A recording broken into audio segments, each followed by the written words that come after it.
Partir à la recherche de ses ancêtres, une quête parfois difficile. Alors les Archives nationales à Paris ont mis en place une permanence. Jean-Claude Garetta, passionné de généalogie, reçoit et conseille tous les apprentis détectives du passé familial. Bulletin de la Société libanaise des sciences et des arts.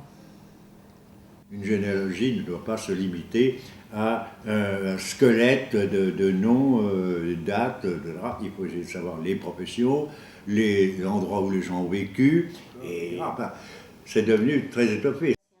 Un travail très émouvant à la recherche du document, de la signature qui va permettre un jour de retrouver son aïeul.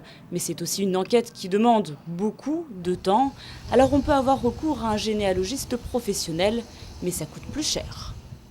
Grosso modo, pour quelqu'un qui serait né au milieu du XXe siècle, 5 générations, ça nous rapproche de la Révolution française. Et grosso modo, si les recherches se passent toutes dans l'Hexagone, c'est quelque chose qui devrait revenir à 2 500 € environ. Un prix élevé qui n'est pas à la portée de tout le monde. Mais depuis peu, des sites internet permettent pour moins de 20 € par mois de constituer son arbre généalogique à partir d'archives numérisées.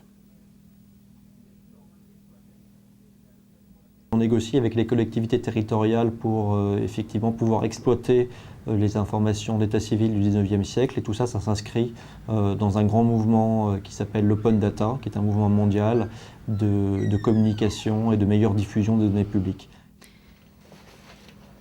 Généalogie.com vient de mettre en ligne les archives du Journal des Ardennes qui recense tous les prisonniers de la Première Guerre mondiale.